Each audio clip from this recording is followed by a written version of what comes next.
आइए आज के इस विश्लेषण में एक ऐसी कहानी पर नजर डालते हैं जो सच में रोंगटे खड़े कर देती है।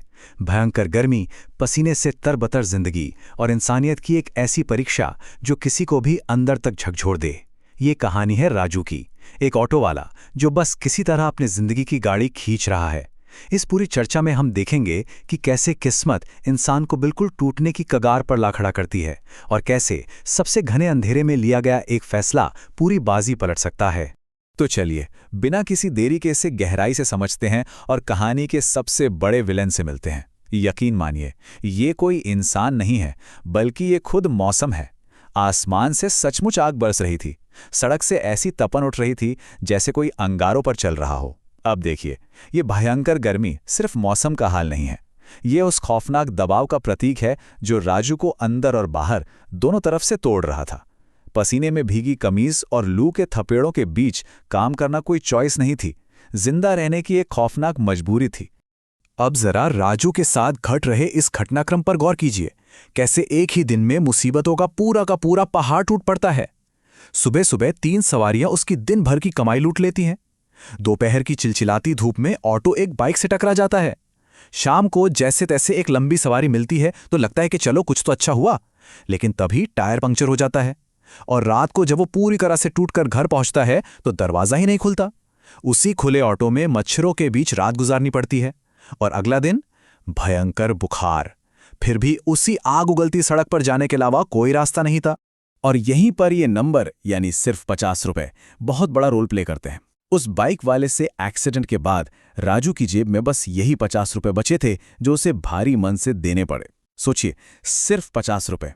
ये छोटी सी रकम असल में ये चीख चीख कर बता रही है कि वो कितनी भयंकर गरीबी में जी रहा है। कोई बैंक बैलेंस नहीं, कोई सेविंग नहीं, बस आज कमाया तो कल खाया। ये 50 रुपए दिखाते हैं कि उसकी जिंदगी कितनी नाजुक डोर से बंधी है। एक छोटा सा झटका और सब कुछ खत्म। सड़क पर तो जो संघर्ष चल रहा था सो चल ही रहा था, लेकिन घर के अंदर का माहौल वो भी कोई सुकून भरा नहीं था। एक छोटा सा कमरा, ऊपर से टीन की छत।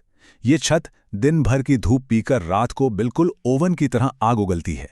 वहां उसकी पत्नी शांति है जो इस रोज रोज की गरीबी से पूरी तरह टूट चुकी है, चिड़चिड़ी हो गई है। इन सब के बीच अगर कोई एक सुकून है तो वो है उसकी छोटी सी बेटी पार्वती।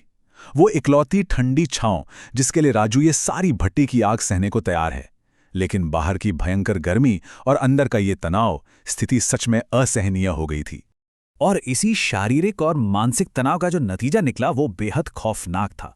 जब इंसान को भयंकर लू और तपते बुखार में काम करना पड़े तो शरीर कभी ना कभी तो जवाब दे ही देता है ना। राजू के साथ बिल्कुल यही हुआ। बुखार से तपता शरीर, आंखों के आगे छाता हुआ अंधेरा, और वो ऑटो चलाते चलाते बेहोश हो गया। ऑटो सीधा खंती में जा गिरा और राजू के सिर पर गंभीर चोटें आईं। इस पल पर आकर यह कहानी अपने सबसे डरावने मोड़ पर पहुंच जाती है।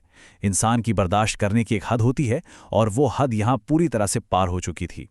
अब इस स्लाइड के बारे में जो सबसे दिलचस्प बात है वो ये समझना है कि कैसे गरीबी एक कभी ना खत्म होने वाले जाल यानी साइकिल ऑफ डेट में बदल जाती है। एक्सीडेंट के बाद क्या होता है, दवा के लिए पड़ोसी मोहन से 200 रुपए उधार लेने पड़ते हैं। मुसीबत यही नहीं रुकती, ऑटो टूट चुका है और मैकेनिक बिना पैसों के हाथ लगाने को तैयार नहीं। अपनी रोजी रोटी वापस शुरू करने के लिए उसे अपनी बेटी के जन्म की इकलौती निशानी, एक छोटी सी चांदी की अंगूठी गिरवी रखनी पड़ती है। कर्ज चुकाने के लिए और कर्ज, ये एक ऐसा दलदल है जिसमें गरीब इंसान बस धंसता ही चला जाता है। और बस यही वो पॉइंट आता है जहां राजू अंदर से पूरी तरह बिखर जाता है। उसकी पत्नी शांति अपनी बीमार बेटी को लेती है और मायके चली जाती है एक सख्त अल्टीमेटम के साथ। जब तक घर में पक्की छत, कूलर और रोज के खाने का पक्का इंतजाम नहीं होगा, मैं वापस नहीं आऊंगी। जरा सोचिए इस इंसान की हालत। पहले से कर्ज में डूबा है, ऑटो टूट चुका है, शरीर चोटिल है और उस पे से ये अल्टीमेटम। ये सचमुच राजू की जिंदगी का सबसे निचला स्तर था, एकदम रॉक बॉटम। अब हमारी कहानी अपने सबसे बड़े क्लाइमैक्स पर पहुंचती है। यहां राजू एक ऐसे चौराहे पर खड़ा है जहां फैसला लेना लगभग नामुमकिन है। एक तरफ है उसकी बेटी पार्वती की स्कूल फीस, आज आखिरी दिन है, पैसे नहीं दिए तो नाम कट जाएगा, और शांति के अल्टीमेटम को देखते हुए ये उसके परिवार के हमेशा के लिए टूटने की वजह बन सकता है। लेकिन दूसरी तरफ है एक अनजान बेबस बुजुर्ग जो उसके ऑटो में लू लगने से बेहोश हो गया है। तुरंत अस्पताल नहीं ले गए तो जान जा सकती है। इंसानियत और अपनी खुद की मजबूरी के बीच का ये ऐसा भयानक द्वंद्व है जो किसी को भी सुन कर दे। तो यहाँ सबसे अहम बात यह है कि वो ही 50 रुपए फिर से लौटकर आते हैं।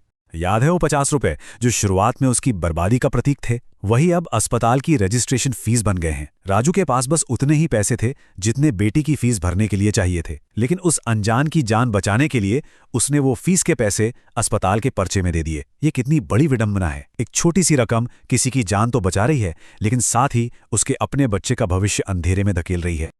और इसका तुरंत असर क्या हुआ? राजू ने निस्वार्थ भाव से जान तो बचा ली, लेकिन नतीजा एकदम विनाशकारी रहा। ऐसा लगा मानो इस एक अच्छे काम ने उसकी पूरी जिंदगी उजाड़ दी। पार्वती को स्कूल से निकाल दिया गया। शांति ने फोन पर साफ कह दिया कि अब वो कभी नहीं लौटेगी। राजू उस खाली अंधेरे घर में बिल्कुल अकेला रोता हुआ रह गया। ये वो पल है जो कहानी को बहुत ही असली बनाता है। कई बार अच्छाई और इंसानियत का रास्ता चुनने की बहुत भारी कीमत चुकानी पड़ती है।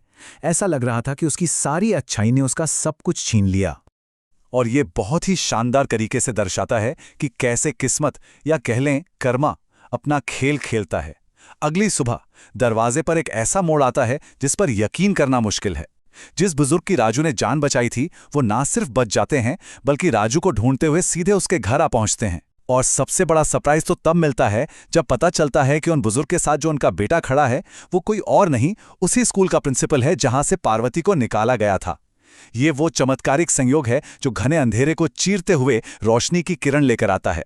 इसके बाद जो होता है ना, वो हर दुख हर दर्द की भरपाई कर देता है। नियति ने राजू को उसके कर्मों का ऐसा फल दिया जिसकी उसने सपने में भी कल्पना नहीं की थी। पार्वती को न सिर्फ वापस स्कूल में लिया गया बल्कि उसे पूरी मुफ्त स्कॉलरशिप मिल गई। राजू को उस चिलचिलाती धूप में ऑटो चलाने से आजादी मिल गई। उसे स्कूल बस चलाने की एक पक्की सैलरी वाली नौकरी मिल गई। इतना ही नहीं, उस बुजुर्ग ने अपना एहसान चुकाने के लिए राजू की वो टीन की छत हटाकर पक्की छत बनवा दी। नया कूलर और पंखा लग गया। और सबसे बड़ी बात, जब शांति को अपने पति की इस महानता का पता चला तो वो हैरान रह गई और गर्व से वापस लौट आई। शांति की सारी शर्तें पूरी हो गई, पैसों से नहीं बल्कि एक सच्ची इंसानियत से। कहानी का अंत तो एक बहुत ही सुखद मोड़ पर हुआ, लेकिन जाते जाते ये हमारे सामने एक बहुत गहरा सवाल छोड़ जाती है। क्या आज के इस भागदौड़ भरे स्वार्थी दौर में जहां हर कोई बस अपने लिए लड़ रहा है, क्या वैसी सच्ची इंसानियत आज भी जिंदा है जैसी राजू ने दिखाई? अपना सब कुछ दांव पर लगाकर किसी अजनबी की जान बचाना ये कोई मामूली बात नहीं है। ये पूरी चर्चा हमें यही सोचने पर मजबूर करती है कि परिस्थितियां चाहे कितनी भी भयानक क्यों ना हो, निस्वार्थ कर्म और अच्छाई हमेशा अपना रास्ता ढूंढ ही लेते हैं। इस विचार के साथ हम आपको यहीं छोड़े जाते हैं। Thanks for watching my videos. Please like and subscribe.